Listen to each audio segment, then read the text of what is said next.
2027 नज़दीक आ रही है और जो गोवा की इलेक्शन है वो भी नज़दीक आ रहे हैं। जैसे जैसे इलेक्शन नज़दीक आ रहे हैं वैसे वैसे हर एक पार्टी की तरफ से उनकी जो स्टेटमेंट्स है, अलायंस की बातें, स्ट्रेटेजी है वो सामने आती जा रही है। और इसी में जब 39A का प्रोटेस्ट हुआ था उसमें जो आरजेपी के सुप्रीमो थे मनोज परब ने एक स्टेटमेंट किया था कि अगर गोवा को सेव करना है तो सारे अपोजिशन पार्टी एक साथ आने चाहिए और उनका पार्टी जो है वो अलायंस के लिए ओपन है। तो उसके ऊपर वेंजी वेगस ने भी जो आम आदमी पार्टी के एमएलए उन्होंने कहा था कि वो अलायंस के लिए तैयार है। तो उनसे जानने की कोशिश करते हैं। सर, आपका स्टेटमेंट था कि आरजेपी ने जो अपील किया था सारे अपोजिशन पार्टी को अलायंस के लिए, आपने कहा आप तैयार हो, क्या कुछ इसके ऊपर करना चाहोगे आप? नहीं, इसमें यही है कि गोवा का पूरा जनता यही चाहती है कि बीजेपी को आज हराना है। बीजेपी ने आज इतना पैसा कमाया हुआ है, लैंड के ऊपर चोरी करके, लैंड को दबा के इतना पैसा कमाया हुआ है कि अकेला कोई पार्टी इनको आज हरा नहीं सकती है गोवा में। तो सारे पार्टियां इकट्ठे आएंगे तो ही इनको हरा सकती है। तो आरजेपी का मनोज परब ने एक ऐलान किया 2 दिन पहले कि उनकी पार्टी रेडी है अलायंस के लिए। उन्होंने आम आदमी पार्टी को भी उसमें एक कॉल दिया कि भाई we are open for an alliance if you all, कोई भी जो है बाकी के parties you all can give your decision. तो हम लोग ने कल जब सर आए थे, सर से बात हुई, हमारी टीम मेंबर से बात हुई, कोर मेंबर से बात हुई और हमने डिसीजन ले लिया चलो हम आरजी के साथ जुड़ने के लिए रेडी हैं। और हम लोग ने डिक्लेयर कर दिया कि गोवा के लिए अगर चाहिए, लोगों के लिए अगर चाहिए तो आरजी के साथ जुड़ने में कोई ये नहीं है। हम इकट्ठा होकर आज आगे बढ़ेंगे, इकट्ठा होकर गोवा के लोगों को न्याय देने के लिए, गोवा के लोगों को बचाने के लिए और अगला सरकार बनाने के लिए हम लोग जुड़ने के लिए रेडी हैं। इससे पहले भी हमने देखा कि ग्रैंड अलायंस की बात हुई थी जब सब पार्टीज एक तरफ आके बीजेपी को हराने के लिए कोशिश की थी, लेकिन वो गोवा में सक्सेसफुल नहीं हो सका। लेकिन एक बार हमने ये भी देखा कि जब एमपी इलेक्शंस थे तब साउथ गोवा में तो सीट आपने हासिल कर ली थी, लेकिन वही बाद में आते आते जेडपी के समय वो अलायंस फिर टूट गई।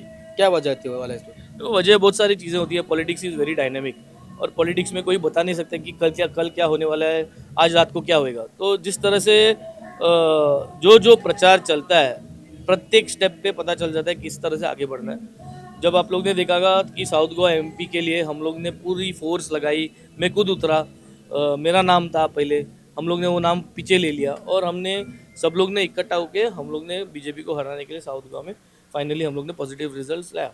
उसके बाद जेडपी में हम लोग की चीज़ें बनी नहीं और सब अपने अपने दिशा में चले गए। एंड फिर अभी वापस इकट्ठा होने के लिए जो वीरेश बोरकर ने 39A के लिए जो हंगर स्ट्राइक किया, लोगों को इकट्ठा किया, उसमें सब लोग वापस जुड़ गए और उधर से ही लगा कि गोवा को अगर बचाना है तो इसी तरह से जुड़ना पड़ेगा। और मनोज परब ने ये भी देखा है कि इस तरह से जुड़ेंगे तभी ये ताकत बनेगी। तो उन्होंने ऐलान किया, उस ऐलान का हम लोग ने जवाब दे दिया कि हम लोग इकट्ठा होने के तो लिए। ये क्या जेडपी इलेक्शन में जो हार हासिल हुई सब पार्टियों को, अपोजिशन पार्टी को, तो उससे सबक लेके अलायंस करने की बातचीत चल रही है अभी?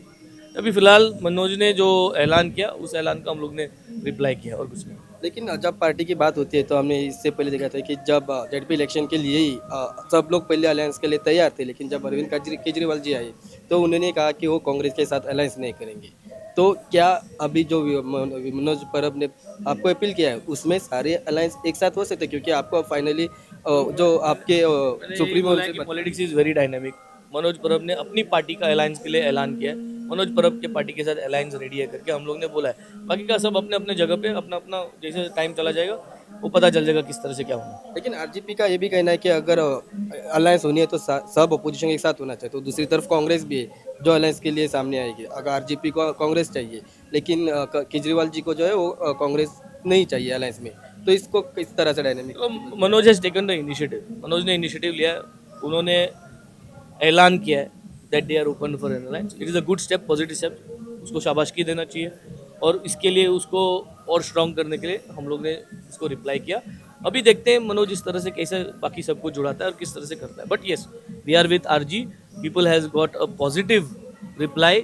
आम आदमी पार्टी आरजी इकट्ठा होने पे आई थिंक गोवा का जो माहौल बन गया है सुबह का स्टेटमेंट के बाद, आई थिंक बहुत सारी चीज़ें लोगों का कैलकुलेशंस दिमाग में चल रहा है। अभी आगे देखते हैं किस तरह से। But the ball is that जो आरजीपी है, आरजीपी ने ऐलान किया है, उनके साथ हम लोग जुड़ गए हैं and I think here we are going to go. तो आप और आरजेपी एक साथ है, लेकिन क्या कांग्रेस और गोवा फॉरवर्ड एक साथ होके सेपरेट अलायंस करेगी, ऐसा लग रहा है? वो देखो अभी इस तरह से मिक्स नहीं करते हैं। फोकस ये है कि आरजी ने ऐलान किया है, हम लोग आरजी के साथ जुड़ गए, बस। बाकी का क्या होएगा, किस तरह से होएगा, आगे देखते जाएंगे। ये थे आम आदमी पार्टी के एमएलए वेंजी वेगस, जिन्होंने कहा है कि आने वाले समय में जो है आम आदमी पार्टी और आरजेपी के अलायंस एक साथ हो सकती है, लेकिन ये देखना होगा कि अगर आम आदमी पार्टी आरजेपी से जुड़ेगी तो क्या कांग्रेस फिर उस अलायंस में भाग लेगी कि नहीं लेगी, क्या कांग्रेस उनके साथ आएगी कि नहीं। और दूसरी तरफ गोवा फॉरवर्ड भी इस कांग्रेस के साथ अलायंस में है। अगर कांग्रेस आम आदमी पार्टी और आरजेपी के अलायंस में नहीं जाएगी तो जो गोवा फॉरवर्ड है वो भी उनके साथ अलायंस में नहीं जाएगी। तो इसमें दो और अलायंस बन सकती है, जो कि कांग्रेस और गोवा फॉरवर्ड हो सकती है और दूसरी आम आदमी पार्टी और आरजेपी। लेकिन जो अलायंस की बातचीत है वो अभी से शुरू हो चुकी है, लेकिन आने वाले समय में इसके ऊपर बहुत चर्चा होने वाली है और बहुत सारे खुलासे जो है आगे आने वाले हैं। तब तक आप देखते रहिए राष्ट्र टीवी।